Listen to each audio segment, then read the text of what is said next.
Thank you very much. Great to be here. So this is from my agency, from the Outsiders, but a lot of insight also from a think tank I run with Thomas and Dr. Olamuka, where we look at kind of extremism and disinformation and more on kind of political kind of strategy.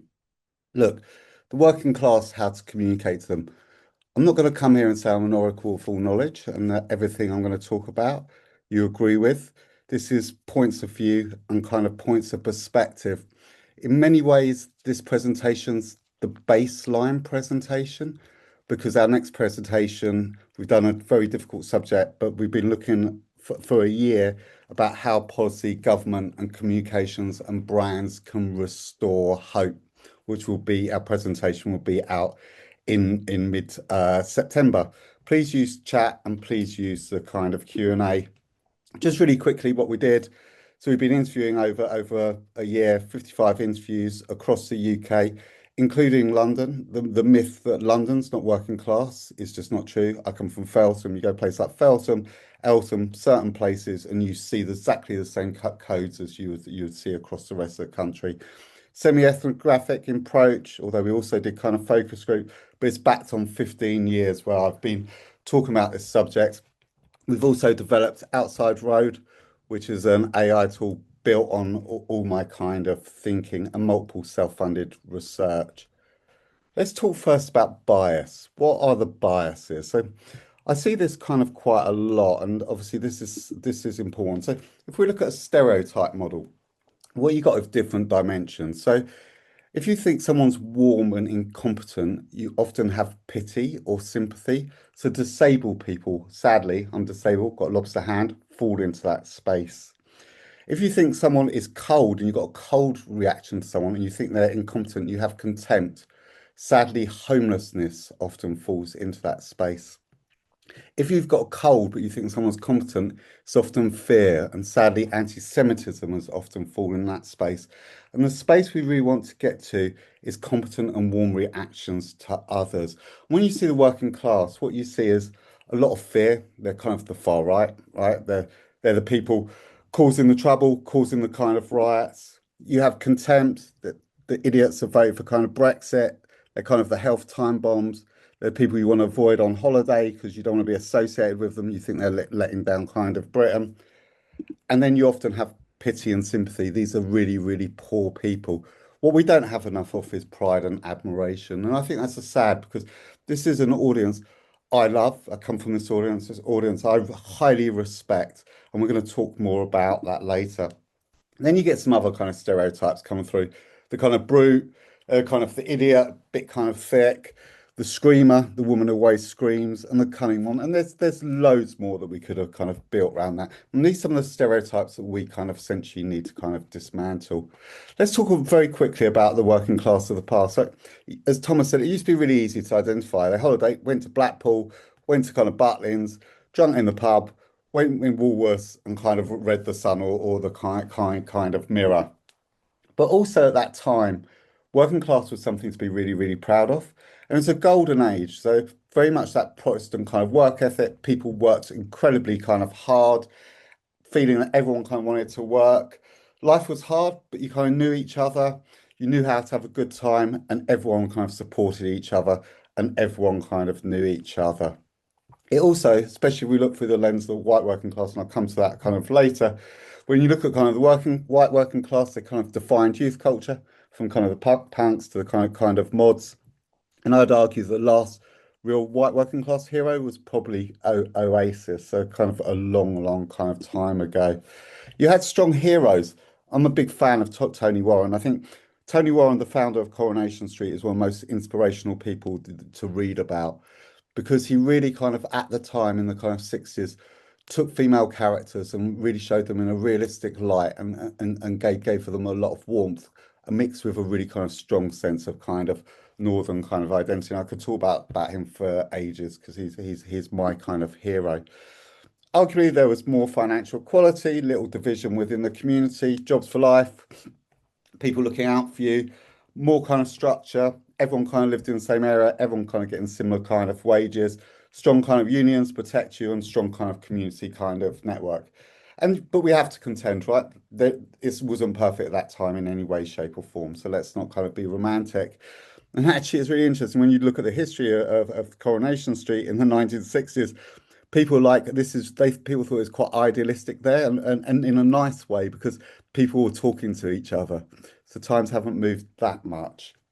But this is a lovely quote from one of my favourite recruiters. There's so much community, camaraderie, not just your family, the whole thing. Now, mums and dads, children are totally absorbed with technology. The feeling and warmth and comforting and nurturing that goes from community has gone, and that's really, really kind of sad. And in a way, the bad was captured and changed. I love the 50s and 60s, what you call the kitchen sink realism movement. And that really showed kind of realistic kind of portrayals. You can argue that it kind of created kind of stereotypes, the North being kind of gritty, but that's through the kind of lens at kind of time. I don't think we've got an equivalent at the moment. So we're going to talk about the white working class, and you're gonna shut me down. Why are you talking about the white working class? Look, this is a long deck. Yeah. And obviously, I'm doing kind of big sweeping statements. So this is what kind of joins people, but it's a big deck. We've covered ethnic minorities in our research. We've talked to Afro-Caribbeans, South Asians, people from Eastern kind of Europe. But I don't want to sit here and project answers on one or two kind of interviews. And also through the length of depth, you're not going to do those audiences kind of justice and nuances. So most of this is about the white working class today, but obviously there are overtones to other kind of audiences. Size, it's hard to kind of predict. Overall, not just white working class. People say it's 25% working routine and manual occupations, but some social analysts say it's actually a mindset. And I tend to veer more on that mindset kind of area as well. And that's kind of around kind of 60% of the UK kind of workforce. So you've probably seen me talk about this. I've been talking about it for years. There's essentially divided into three types. Like, and this isn't definitive. This isn't quantitative, right?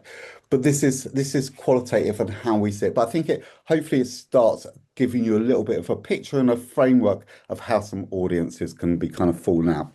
We call them the salt of the earth, the aspirational working class, and the strugglers.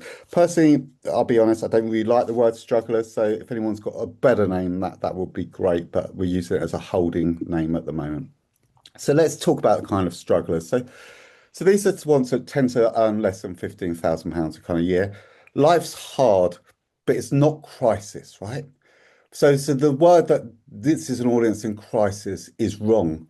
This is just their regular Tuesday. The fact of no money, constantly struggling, is just a Tuesday, right? It doesn't change. It's constant. They're often struggling emotionally and financially because of kind of pressures, often live in stress and chaos, and we can explain why that is because they've got so much going on in their life. They're not on a cliff edge. They're on quicksand that's slowly pulling them down and down and down. Whenever I interview this audience, they always say, I want to change my life, Steve. I want to kind of get off the state. I want to get a job, but I don't know how to, and I don't have the kind of means. Often, this broad sweeping statements, they're kind of low in confidence. So when you interview them, they either go kind of quiet or they can kind of dominated, but they love to be interviewed. And that's the lovely thing because no one really talks to them, no one really kind of consults them unless you've got a health brief or a social problem kind of brief. So the fact that someone's taken an interest in their life, you could have an hour and you'll be there for 3 hours with them. They're disfranchised from society, and the people that judge them most are other working class audiences because they're the ones that say you're the teenage mum, you're the shame of the working class, you're the person who's given us all a kind of bad name. Sometimes low in kind of literacy, and look, you can talk about when it comes green shoots, recovery. It's meaningless if you're kind of trapped, right? So that's a really important point for me. Interestingly, I would contend this is an audience that do more than anyone else in the UK, and I'll explain why because they have to make so many kind of decisions. So meet Lacey, change the name. She lived most of her life in home. This is someone we interviewed, sexually abused at age of 7, raped twice as a teenager, son in care, fighting to kind of get him back, kind of pregnant, has an eating disorder, distrusts men, 2 relationships, abused by one boyfriend, another stole from her, never taken drugs. Interestingly, loves history and museums and loves to kind of play the piano. And that's what I think one of the interesting things. So the way I did this interview was really interesting. First, we went in with a very prescriptive interview around domestic abuse. And she was such a fascinating character. I went back and spent half a day with her and just loads of other things about her and her character. And that's what I mean. People aren't one dimensional. You always have to bear that in mind. But look, I've become a woman at the age of 7. Dad used to hit my mum. Mum used to hit my dad. And sorry if this triggers anything for anyone. So this is an audience with multiple stress points, which makes it really, really hard to move forward. So her boyfriend abused her, child in trouble at school, DSS not coming through, can't get into a GP, no money for birthdays, no money for Christmas, can't save for Christmas, being evicted. Night after night after night, she can't sleep because there's motorbikes outside and there's people dealing kind of drugs, got debt collector at the door, no money for gas, and her boyfriend stole from her, right? And this is 1 week, not a bad month. What's important, why I say they're doing more, this is an audience that's often, in this case, making 10 or more financial decisions a week, which is more than most households make in a year, and it's forced. And we talk a lot about audiences, self-direction. We talk about self-direction, and that's trying to find new things because I think this is an audience that tends not to kind of do that. But sometimes they have to be forced because you have to find new hacks, new ways to kind of save money. So it's not about opportunity, it's about necessity. And for this audience, what you're competing on two things: mental availability on one thing. Imagine a brain's like a computer. The more you add, the more it slows down. You've got to cut through. But you're not competing with brands, with messaging, brands, and politics. What your competition is, you're competing against an eviction order. A few other things. So they often can, from the research we've done, can struggle to use food banks, and the data shows that those that most want to use food banks don't use them, and often that's because they feel that they're going to be grassed up to the social. They'll be judged by people around them and be seen as a bad mother. Sometimes they can't kind of cook from scratch. Skills they need are often dominated by middle classes. Often you see on estates there's a lot of community involvement, but it's very kind of horizontal and very, very flat. But what they don't have is they don't have the lawyers and the accountants and the skills to be able to kind of get grant. There's talks about not enough headroom to be kind of positive, and then moving to other areas. They talked about it on Times Radio today, right? You want to build a high street, you improve parking, and parking's expensive and the enforcement's kind of strict. And the town planners put all the gyms, the swimming, all activities miles and miles away from them. And the green spaces are often wastelands. Nature is evil. So that's a quote someone said to me. And I was like, what? Nature is evil? That can't be true. And she said, yeah, nature's evil because every time my kids go out and get muddy, I have to put a wash on and I can't afford it.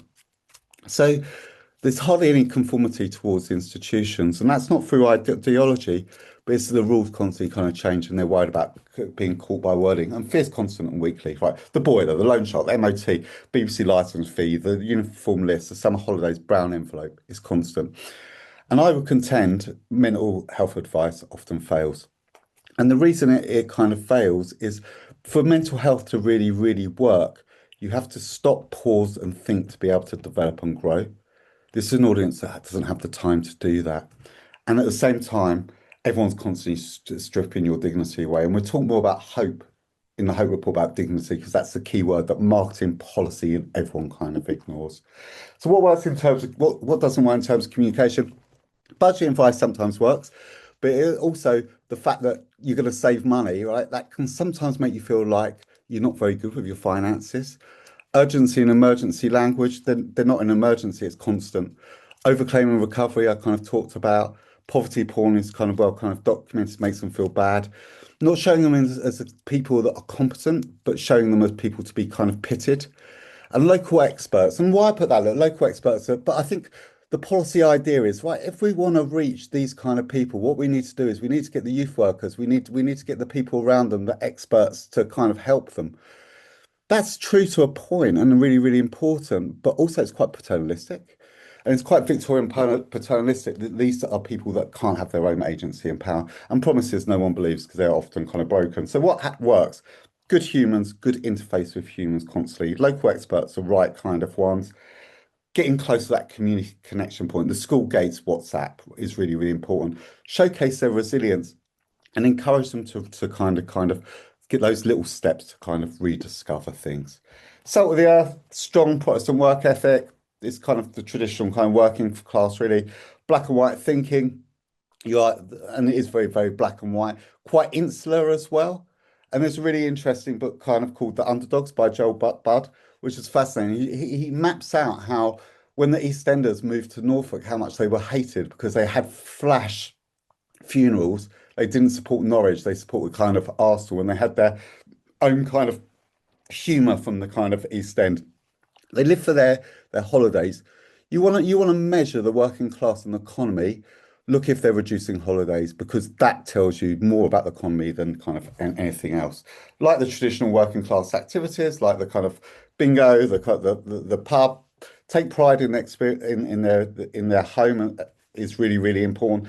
Cleanliness is really really important for this audience, and they're very kind of fatalistic. They roll with the bad times and they accept the bad times and enjoy the good times.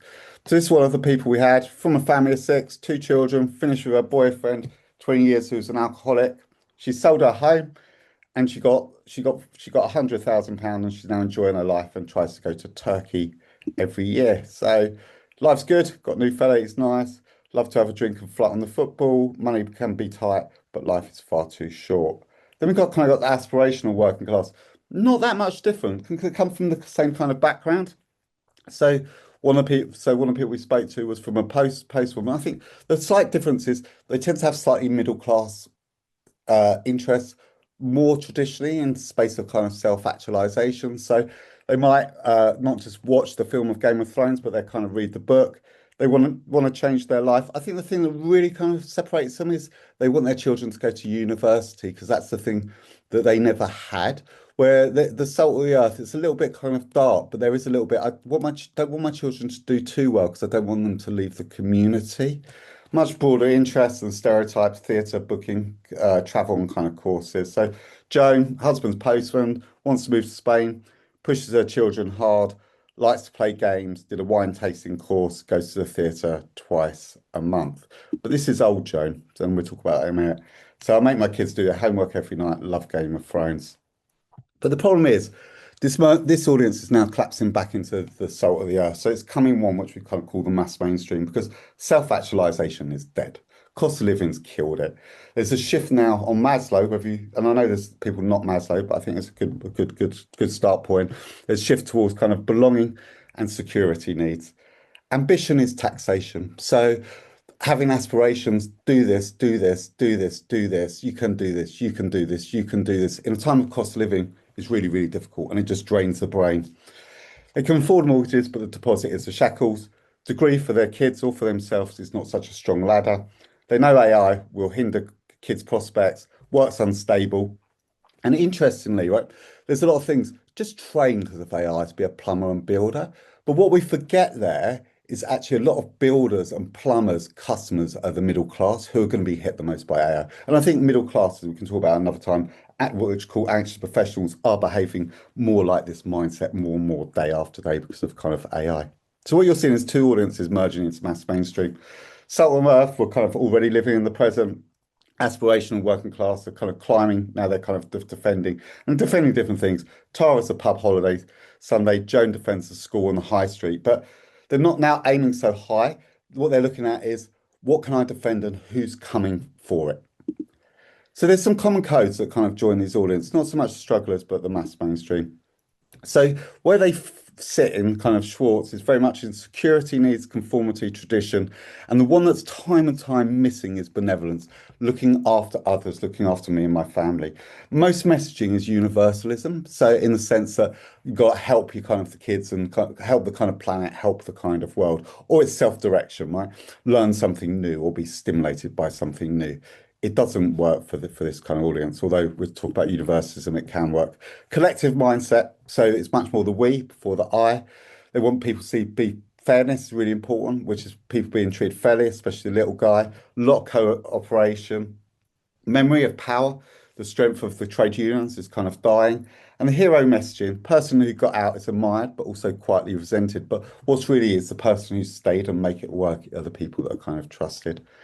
Strong community networks, democratic, closure of pubs has kind of left a massive void, and they're constantly helping others, whether My neighbours a bit old, so we kind of give them food, helping run kind of Christmas clubs, local kind of whip rounds, supporting kind of local charity kind of events. But look, I hate this word, left behind. It's just time and time and time again. Politician, policy person, documents, they're left behind. They're not. They've been walked away from. The bank branch closed, the post office closed, public toilets closed, bus route cut, stations unstaffed, local papers folded, youth clubs shut, sure start, stations down number, community hospital was downgraded. They've been walked away from. Investment's gone, Thatcher's moved kind of abroad. And with that, it's gone on professionals. There's this myth that they don't trust experts. It's not true. They do trust experts, but they just don't come in contact with them anymore. Because you used to know the solicitor, you used to know your bank manager, and the only place you really get, you knew your fishmonger and your butcher. The only place you really have any contact with experts is Market Street and Morrison's. Little agency, it's a very, very little agency. So people aren't dreaming anymore, saying in 4 years I'm going to do this, 5 years I'm going to do this.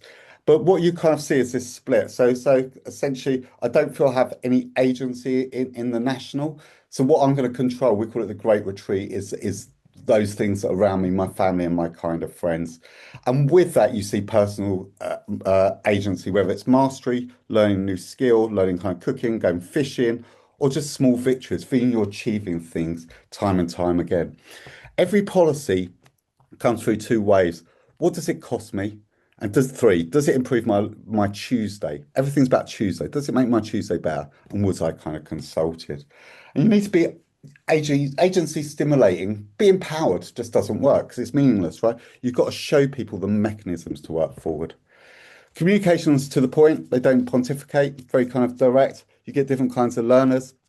Um, they're not written learners, they're kinesthetic learners. They learn by kind of doing, or they learn kind of visually. A lot of storytelling, like my uncle 50 years ago, £50,000 at kind of the race course at Kempton. Form content often works because of mental availability, and humour is really, really important.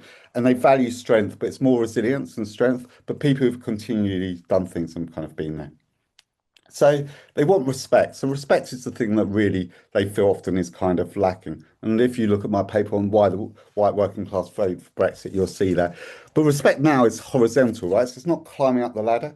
It's just being treated as a capable and decent and ultimately human being, not being seen as a problem to be managed or cash register for brands.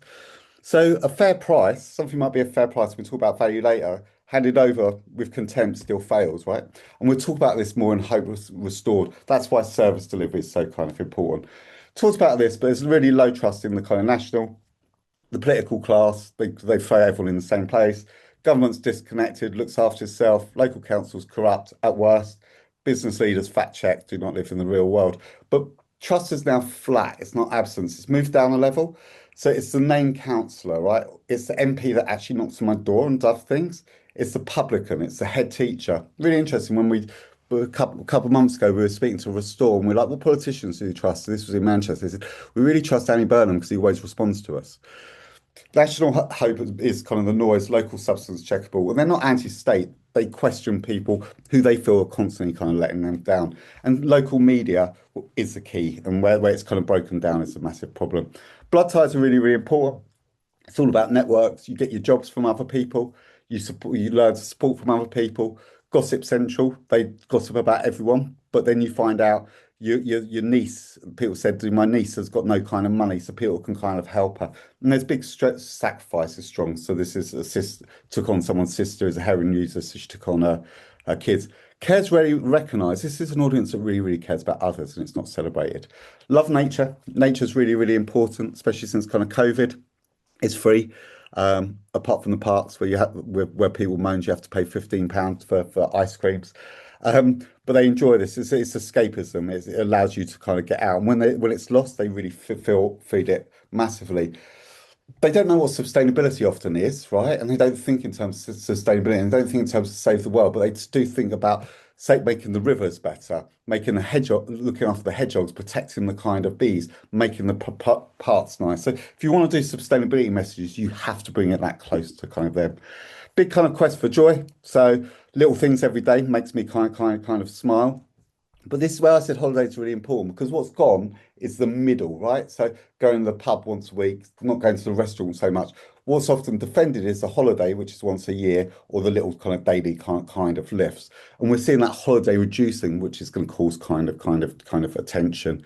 Humour is really important. So you laugh to survive, and we cover that more in the Hope Report. It's a real kind of strong kind of mechanism to make my life kind of better.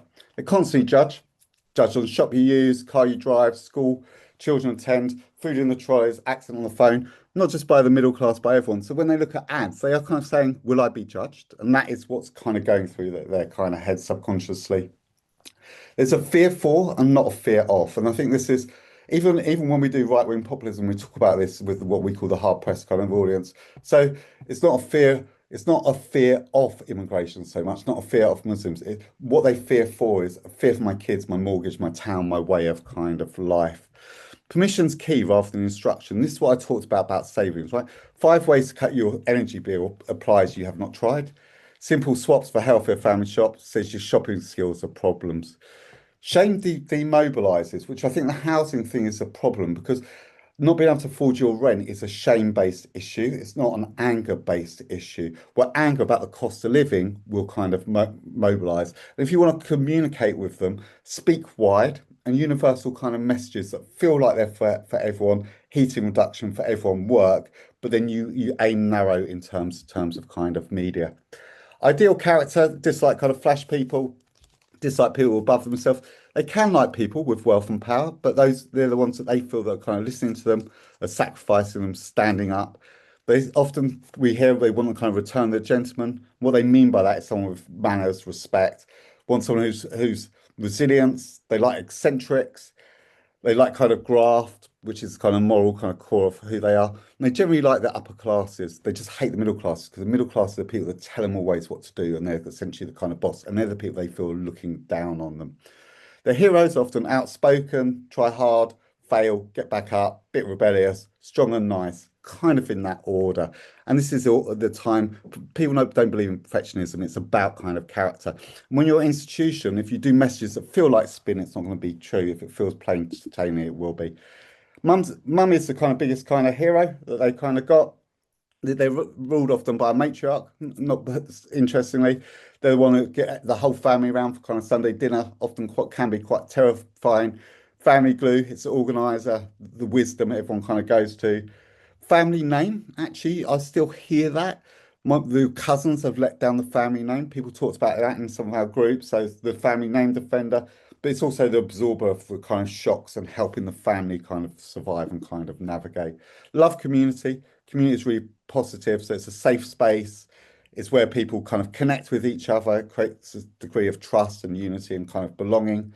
Qualitatively, people said spaces are really, really important as often the jobs and kind of transport. What's eroding that? Outsiders coming in, and that can be middle classes as well, gentrification, working in different spaces, not in the same kind of area, time pressure, everyone on kind of technology. And what we call the meso layer is really, really the kind of bedrock, that kind of middle place, the clubs, the pubs, the libraries, and that's really, really important. They do look back to the past because the past makes people feel safe and secure.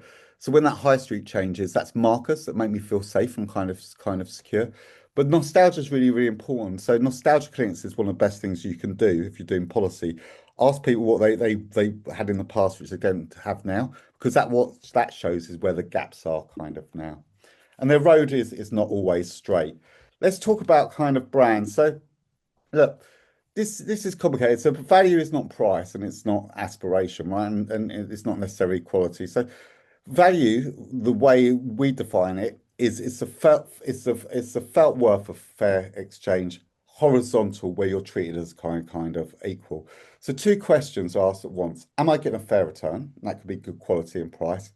But am I being treated as a person while I get it, or in terms of the after service? So price is only and quality are only that first question. So an expensive thing can be excellent value, and a cheap thing can be an insult. And they run a live audit. I do quality street tests. How they people talk about how they shrunk down, and you don't get any chocolates in there now, right? So you do that. Hidden delivery, service fees, festive special that tastes like a standard one, 10 pence kind of creep. And they remember one. Each one is a portrayal. And together it's this feeling of greed and brands and greed, which means any brand in food, energy, water, housing, finance, retail is seen kind of guilty. And often what ad agencies do in communications and policy is like, okay, what we need to do is warm this up. But it's not about that. It's about being tangible, honest, and clear. You can't warm yourself out of this. So what's value made of? For us, it's respect, being treated as a capable adult. Greg's does that. Proper lunch, fair kind of price. Can never say this word. Reciprocity. We tried it before, didn't we? So it's an honest two-way deals and loyalty is rewarded. Merlin is one of the best examples. Best example of purpose ever created, the Merlin Pass. Because essentially what that does is it allows people that can't afford it to take their kids to have a kind of new kind of experience at Cheshunt or London Dungeons or wherever that is. Ultimate Energy does this well. Reliability. So it's proven by repetition, not by launches. Timpson doesn't talk about CSR. It just constantly looks after prisoners and does good things. Robustness, honest quality, well made, lasts. Ron Seal. Realness, recognition plus evidence. McCain does this so well, showing the mainstream as it actually is. And rootedness is often important. Hovis, Yorkshire Teas, Nationwide keeping the last branch in town. And what they're looking for, the output, the takeout, is not excitement, it's relief. So it's less dread, less friction, and more control of my life. And the hooks have changed. Reliability is now the only claim anyone still kind of believes. And it's not, it's do what you say, right? So that after sales is really, really important. So replace the missing SKUs, answer the phone, right? And kind of stay. Boring is not necessarily bad, right? It's a growth strategy, especially for government. I think it's fine for prime ministers to be kind of a little bit different, but people want boring government because they want things to kind of work. Consistently outcompete stated values. Organisation that reliably does the small things will always outperform those that talk warmly about its principles. And what people want is not conference register, they want plain speaking kind of language, which we call the pub register. And look her up. I always talk about Saoirse Eastwood, the MP, and I've written on LinkedIn, and we'll talk about this more in the Hope Report. The way she talks and communicates, and the way she thinks about working class audiences and mass mainstream audiences is why she transcends so kind of well. In terms of brand personality, I think it's always been there. So long time, family favourite, honest expert, knows the job. Morrison's Market Street does that. Been a little bit cheeky, PG Chips, Greg's kind of do that kind of tonally. Being on my side, Nationwide, Octopus, self-aware, being part of willing to be the butt of it. Spectators does that well. Quietly kind of decent, doesn't shout about it too much. Timpson does this well. Iceland does this well. A little bit of madness. Haribo, Beefeater, new ad by Lucky Generals, McDonald's, and Everyday Luxury Permission. They're the interesting spaces. In terms of advertising, what works? Simple messaging. So Premier Inn ads are really good at this. Simple kind of messaging, really clear. Go back to Ron Seal principles. Nationwide, a good way to bank. Aldi, really simple kind of messages that you get. Giving something back to kind of others, which is a way to do kind of purpose well.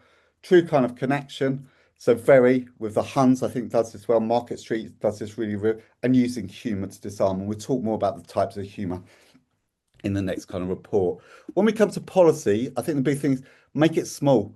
Do people want to know that the 192 bus is back and it's working hourly on Monday? So what you need to think is about what's the change, the youth club in Feltham in 2W14 that is now open from the 6th of February and it's now going to service 300 kids, right? That's how you kind of do it. Grand visions are gone. Leveling up, driving growth, unlocking potential, dead kind of language. No one kind of trusts it. And small's a point. So it's a small thing because a small thing can be checked and verified, and they will check everything.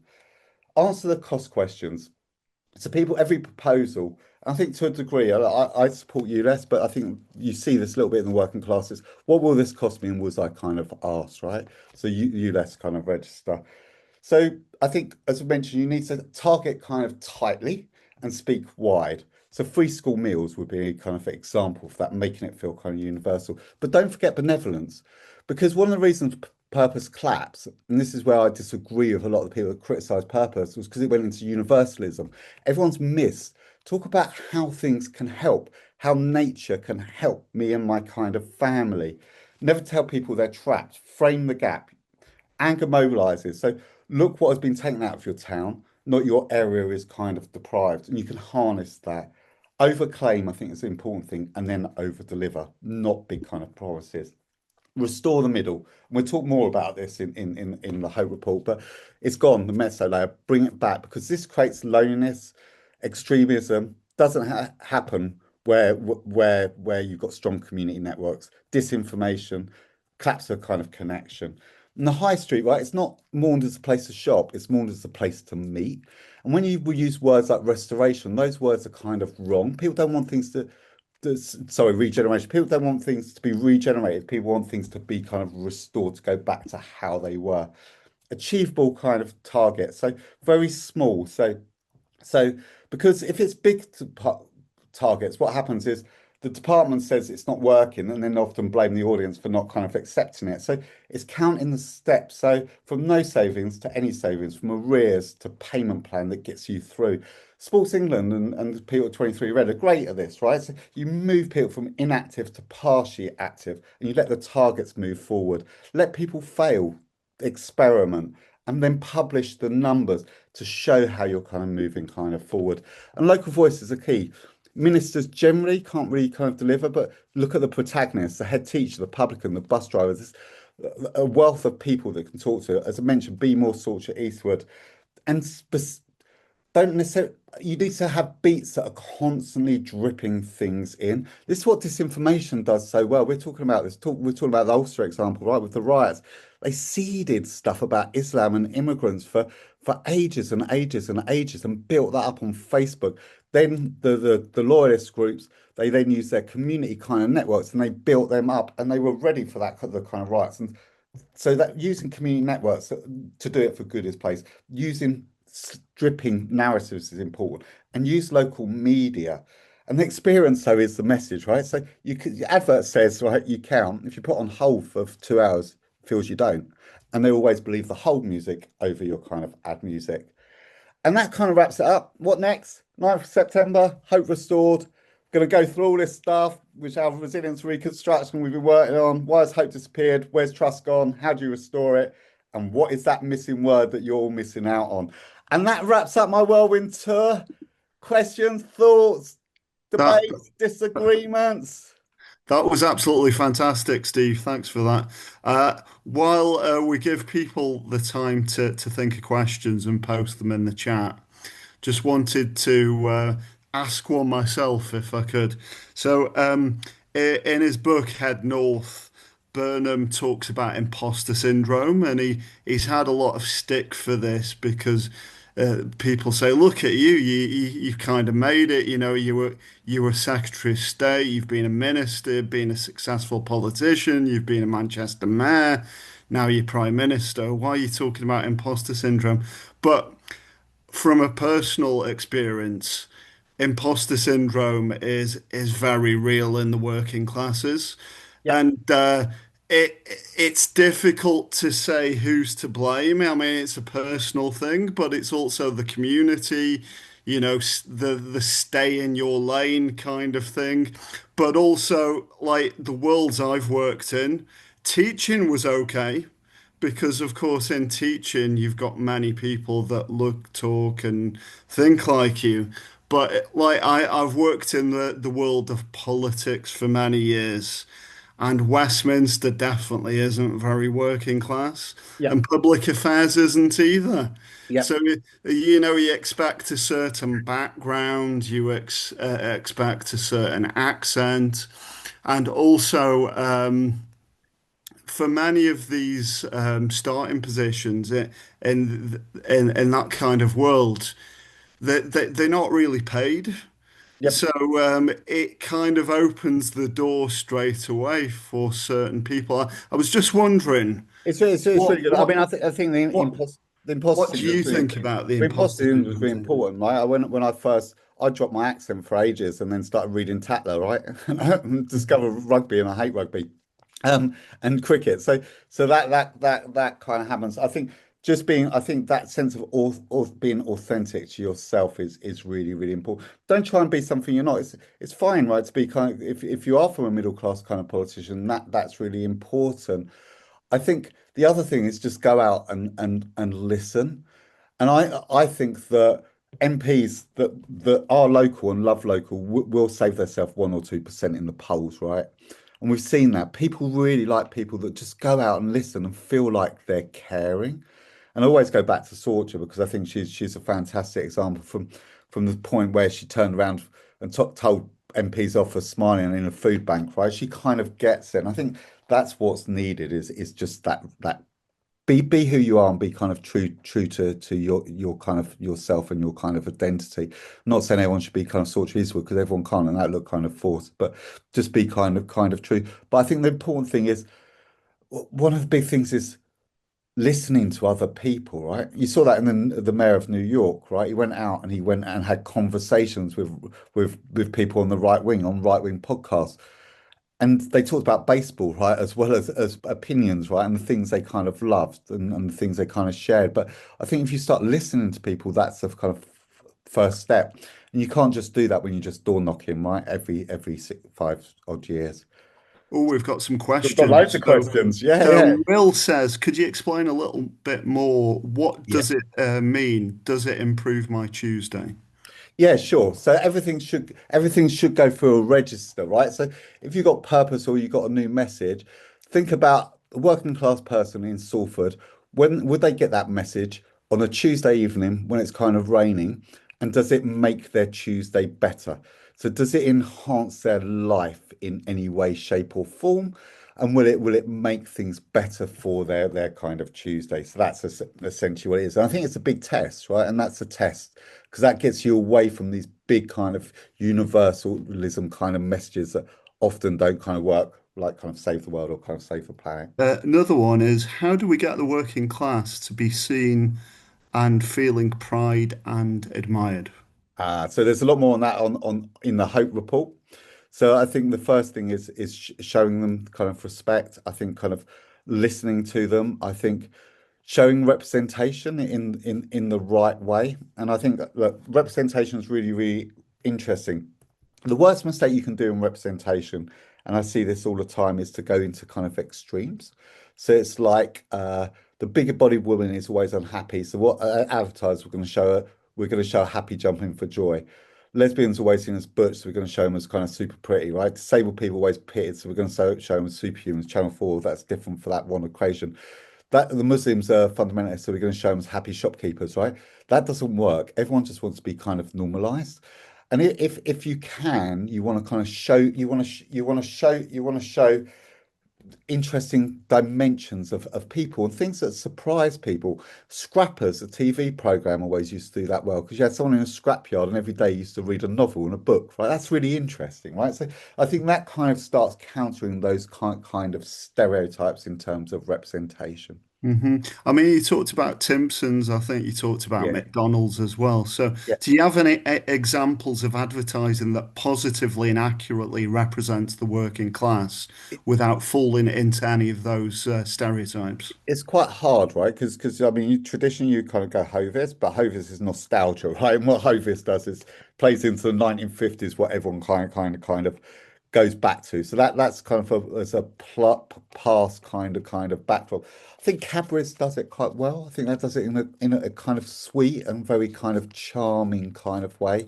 I think that's a really good kind of example of representation of kind of the working class and working class audiences. I think the other way you can do it in an interesting way is to blend it with kind of fantasy. So IKEA used to do that in really interesting kind of ways where you have a little bit of that kind of fantasy aspect and the slice of life because slice of life is quite hard to do. There was one was I can't remember it was Vodafone where they did like a vox pop and followed people around. That was one that was really kind of well received as well at that time. But it's hard because it's not that well represented, right? Yeah, interesting that you talk about that you've changed your accent. I think there was somebody else who said originally from the north and Yeah. moved to London and changed their accent. I've been very set in my ways like that. Maybe I've But modified it a little bit, but I'm quite proud of where I'm from, but Yeah. it depends on the person, the situation, etc. But yeah. But I think Next. the other thing on the pride stuff is we cover that in depth in the Hope Report because we look at the emotional spaces. How do you do pride, joy, hope, and care? hmm They all Next look together. question. What do you think needs to change for the working class to be heard and understood better? I think firstly just getting rid of some of those kind of stereotypes, I think is the first thing. I think there is a big case for recruiting people without out kind of degrees and believing in people. I think that's key, having the right kind of representation. I think it's essentially been kind of overlooked. I think from a policy point of view and from an advertising point of view, we'll talk about them definitely. So I think from an advertising point of view, we don't go out and have conversations enough. Russ Lidstone years ago, he used to make people go and spend the weekend with fishermen or with miners, right? So you met new kind of communities. I think from an individual level, it's just reading, reading, reading and kind of consuming. I think with policy, sometimes what happens is, and I've done it where I've had really kind of policy statements and no one really understands them. And it just feels like a parade because you just do policy after policy and you're talking about language. And I think there's a step back position, which is trying to understand what do people want and then fulfilling that kind of need, right? And I don't think we do enough of that. We don't do enough of kind of listening to these kind of audiences. hmm You talked about WhatsApp groups before. I Yeah. think WhatsApp groups for parents. Yeah. I mean, WhatsApp is used in many different ways. I believe in South America, political groups use it for campaigning too. Yeah. But this one is how much do we know about at the moment about those who run, moderate local WhatsApp, Facebook groups? Are we underestimating their roles in the community? They're really, really powerful, especially Facebook, right? For older. Facebook, the community is a central point of information, and the local ones as well. I think they're really, really kind of important. I mean, that power needs to be really, really harnessed. And look, pride in place for me, and I don't want to get political, is the best policy I think the government's ever done, right? So it's because you need to. There's real low trust in the national, and the only way you can restore trust in the national is to rebuild community and rebuild it back. I think one of the dangers of it is that you'll get people who participate in local democracy that will become from the church halls, right, or a certain kind of mindset, and you're not going to make sure everyone's included. So I think the big question is making sure what people included because the as I said, the idea of not being consulted is a much bigger wound for people than the cost, right, or the impact. hmm This is an interesting one from IA. Have you seen any relationships being built or cooperation between working class and migrants? And does it vary Yeah. depending on the region? I think it does. I think it does. Well, I think it's hard because within the working class you kind of get splits, right? And obviously we do a lot of work with populism myself and look, where we're seeing the momentum and heat. It's not with reform. It's with restore. That's where we're seeing people kind of talking about it, and that's the kind of problem. Do you remember when we did that interview? We said, "Who do you trust? Nigel Farage? No, who would you like to go for a drink with? Nigel Farage, Rupert Lowe, or Tommy Robinson?" It was all mixed. And then in the groups, we said, "Who do you trust?" Put it into chat, and everyone's like, "Rupert Lowe, Rupert Lowe, Rupert Lowe, Rupert Lowe." There was no one who wasn't Rupert Lowe, and that was instant, right? It was instant in hmm chat. They hit the button. So that's a worry. But yes, it does work really, really well. So the really, really good example of that, there's a mosque, and basically it worked for 30 years to develop community networks. And basically it was heavily defended in the kind of riots by the community. And where you have those interaction points, that's where extremism can't go, right? So the stronger you have community, because when you have community, it means you go out and you meet people of kind of difference, you break the echo chamber, So, and that's really, really kind of important. You build trust up in different people. So those community networks are really, really important because extremism and the far right can't do community, right? The only exception to that, arguably, is Northern Ireland with some of the loyalists, right? But they can't do it, right? So Mhm. yeah, absolutely. Community is the key. Yeah, this is an interesting one again on accent. So, of course, we've made some strides maybe over the years, but maybe not as significant. So, news reporters, news anchors, actually speaking in regional dialects. You've got Victoria Derbyshire, fronting Yep. Newsnight, and she's clearly northern, clearly somewhere in Manchester. I don't know where Yep. exactly. This one says, when you're young, stepping into the marketing industry, uh, and from a working class background with an accent, there is no worse place to be. The snobbery in the industry is intense, and not enough is being done to address it. So the question is, Steve, why do you think that this situation's been ignored for so many years? Yeah, I think it's really, really important. I think part of that reason is I think there's several reasons, right? I think often clients, brands, and advertising for years have worshipped the altar of AB, right? Looking at the Hampstead mum who kind of does kind of yoga. I think it's been built on kind of self-actualization, which is seen as a middle class kind of trend. And I think it's a massive problem, and I think it needs to be addressed. I think Brexit started to see things, but again, those people were kind of dismissed as kind of being kind of stupid. So that kind of added that kind of layer. And it's not always been like that. You look at the 80s, the best ads, in my opinion, this could be my nostalgia, right? Show my age, were in the kind of 80s. And that's because you had creatives that come from the post room. And then you all right, you had Oxbridge planners, but they were curious minds. So they went out and had conversations with people, right? And that's Mhm, what's mhm, lacking. mhm. There's probably links to previous work we've done, the Unite the Kingdom research and Yeah. all of that. It says, what about race and immigration? How do you overcome simplistic judgments that they're all are racists?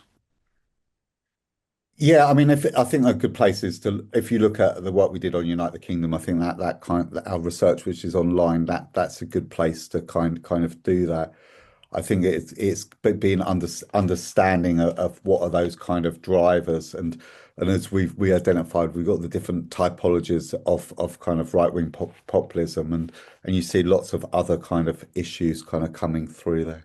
hmm Next one. Could you talk a bit more what you meant by small act of agency due to the Yeah, sure. distrust of the big I mean, promises this of this hardline this it? was amazing work I did with Dentsu, right, which really kind of helped unlock this. And so and what you see is that where people basically we've got the great retreat. So people, where can I have agency, control, and power? And the only life I can really have agency, control, and power is with my kind of kids, with my kids and my kind of family, or with my kind of friends. So how do you get people to feel they got agency back? And it's all about kind of little things, and that can be just winning a board game, winning a kind of game of kind of darts, winning the kind of some kind of dream team, right? But it can also be like learning a new skill. And what we do see is quite a lot of people wanting to learn new skills. The amount of working class people we spoke to had really interesting hobbies, whether it's kind of driving a kind of camper van, or kind of learning about kind of mushrooms, or relearning to kind of fish. There's multiple kind of skills that people were learning new cooking skills. So I think it's about developing in those kind of areas and just feeling you can achieve things, because people want to feel, to get people to dream again, ultimately, you need people to have little steps that they feel they can achieve things in their life. Somebody mentions the latest Reebok campaign. I don't think I've seen it, but I haven't good seen. example of working class I'll have a look at that. inclusion. So one to check out. Dr. Ivana, oh, hello, you're here. How do we overcome the mutual pride and prejudice in the society, especially the middle and working class? As a foreigner, my perspective views this in the context of my grandparents' own viewpoints of 1930s Czechoslovakian working class, falling for the hate and fear narratives. It- Look, so yeah, so I think the first thing when we talk about counter extremism, we say, look, you need to in many ways look at what's it fear for, And I think you address that, right? And the structural things are really, really important. I think one of the things that we saw it, right? Do you remember when we did the Unite the Kingdom? So we got people to do, we said to our recruiters, go and find some people who are going to a Tommy Robinson rally, yeah, and we don't want to know who they are, right? And what was it, five of them from immigrant backgrounds? Hmm. Hmm. And even at the rally, we were surprised about how many people were from kind of immigrant background at that. So I think we have to be kind of careful here as well. So I think we're fighting against lots of different kind of fronts in terms of kind of extremism. And I think the things don't change things don't change fast, right? And this is one of the problems with marketing and advertising and everything else is you look at the kind of fringes and look at the edges. I think Richard Hunting talked about this, and but you kind of look at the one guy in kind of soul who's doing something cool and kind of trendy, or we look at kind of trends, right, or kind of culture and what's happening in kind of certain parts of kind of cool areas like kind of Shoreditch, right? I'm not saying the whole of Shoreditch is kind of cool, but we kind of look at those kind of areas. But culture's kind of quite slow, and I think where we got to on gay rights was took 30 years of battles. And I think one of the big things is playing into that benevolence space. So it's showing kind of the good neighbor, right? And how people are helping and building those community relationships. Community relationships, can't keep stressing it. That is the answer to Hmm. nearly all our problems.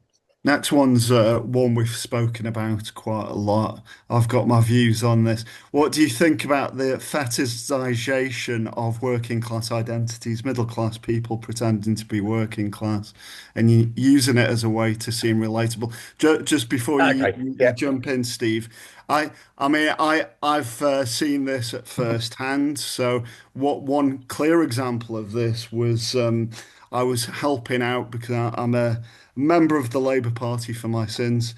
I was helping out with by-election in Stoke Central, and it was billed as a big thing because, there was this threat that Paul Nuttall could become the next MP of Stoke Central. So, the Labour Party, being the big machine it is, it pulled in resources from everywhere.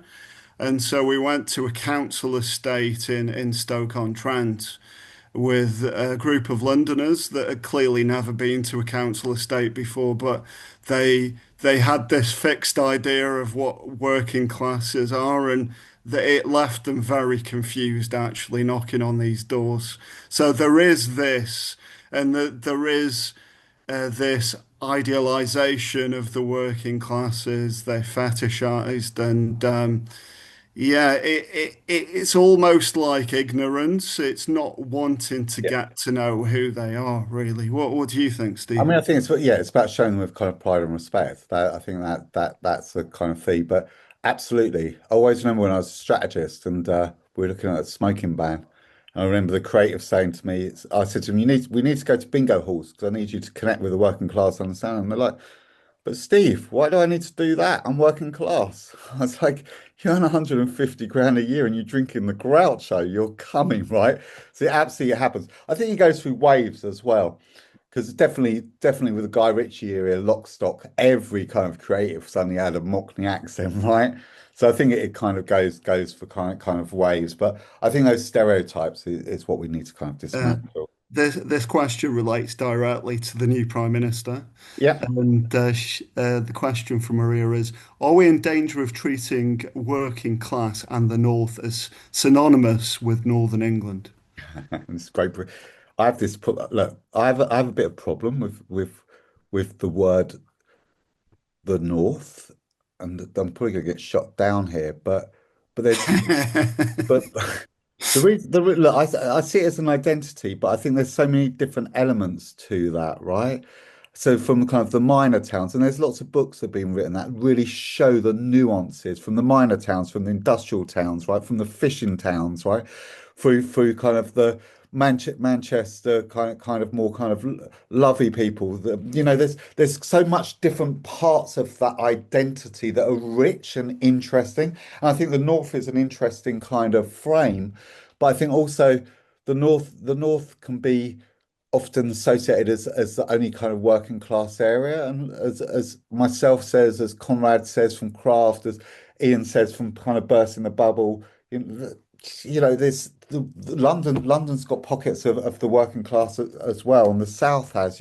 Go to go to go to parts of the South Coast, and you'll see working class culture there too. So I think we have to be really a bit careful with that as well. Okay, and I think But we'll I, end but I it do, with but I do personally, just my personal view, agree with moving more power to the north as well. So. very good, Steve. Well done. Yeah, I think we'll end it with this one okay, because it's yeah. quite interesting. So, I mean, what can we do basically, right? So, what could Westminster and government bodies be doing differently to build stronger relationships and communication with working class communities across the UK? Come to my Hope report on the 9th of September because it's all in there. We've Hmm. literally mapped out. We've done it to Department of Health though, and we've done it to the couple of people, and I think everyone's quite interested in. Well, I think they've very positive reactions. So there's that will map out how you restore hope from our Hmm. viewpoint. I think that's a good place to leave And it. if people go on to email me questions, please do. So yeah, Mhm. Thanks for thanks very coming in. much, Thanks for everyone. attending, and come along to the next one. All right. Thanks very Goodbye, much. everybody. Thank Bye. you.